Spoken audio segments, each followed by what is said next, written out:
So you clicked this video for a reason.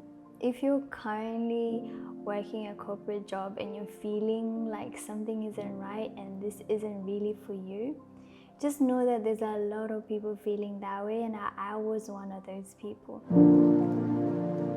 Firstly, what I want to say is the company I worked for, they cared about their employees and they cared about their clients. So this is nothing bad I'm saying about them specifically. I'm just talking about my experience for the first time in a corporate setting and why I would never do it again. I was really excited when I first started this corporate job. Now, for the first time, able to come home with clean clothes because before I worked in hospitality for 4 years previously and I was always covered in food and I always smelled like food. So I was really excited for this change. I went all out. I went shopping for all this corporate nice looking office clothes, and yeah, I was so excited, and my mom was so excited. She was like, oh, my daughter's gonna work in an office now. So I sort of felt like, oh, I made it to this next stage of life. Like I felt like more accomplished in a way that I was starting to work this corporate job. I started having conversations with employees that had been there for a long time. And some of them will tell me about how they have all these dreams and goals and how they were stuck there. This is when I started asking myself the question of, is this what I want to be doing? And what is actually a fulfilling life? So once I asked myself that question, it had nothing to do with climbing the corporate ladder.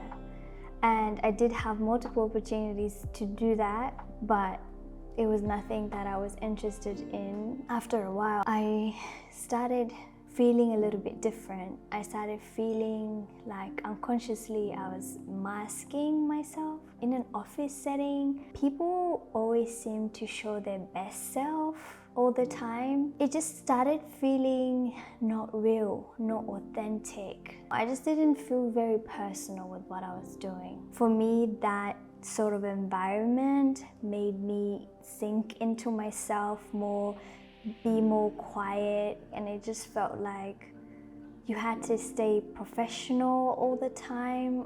And I don't think there's anything wrong with that really, but I don't know, I just like to be in an environment where I don't feel like I have to do that because everyone else around me seems so perfect. But I know that's not really true. Outside that setting, people are going through things. But in that setting, everyone just seems to like have their morning coffee with a smile on their face and everything is just great, I guess, every day. How are you? I'm good. And this also could be because of my previous work experiences. I've always worked in like hospitality, so I've always been on my feet. I've always talked to people face to face, experienced challenges face to face, and I was able to encounter different situations every day. And I didn't always look the best because, you know, if you're working in hospitality, you're always going to be running around sweating. So if a bit more authentic to me, I started thinking, oh my God, I actually preferred doing that. But while I was doing that job, I was looking at people coming to the restaurant I was working at. I'm like, oh my God, one day maybe I'm gonna work in an office and I'm gonna always be clean. So it's so crazy how we always want what we don't have in the moment, and then once we have it, we realize, oh my God, what we had was actually good. 9 months in, the pandemic happened and I was able to work from home 3 days a week. I chose to work 3 days a week instead of 5 days a week, and I had a lot more time to spend at home, and obviously it was a home setting, so I love that. Once I started working from home and I already started thinking about what I wanted to do with my life, I decided to leave. I took up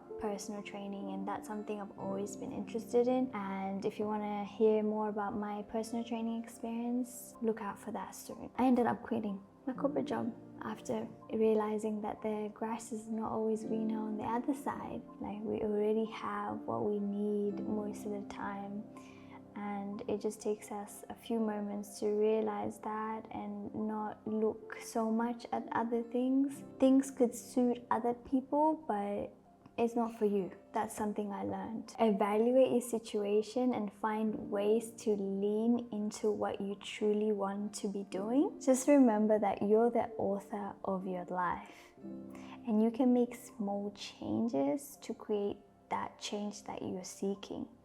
By visualizing and having the belief that you can do it, that is literally a path to a new life. If you enjoyed this video, then watch the video I made about how I quit social media for 3 years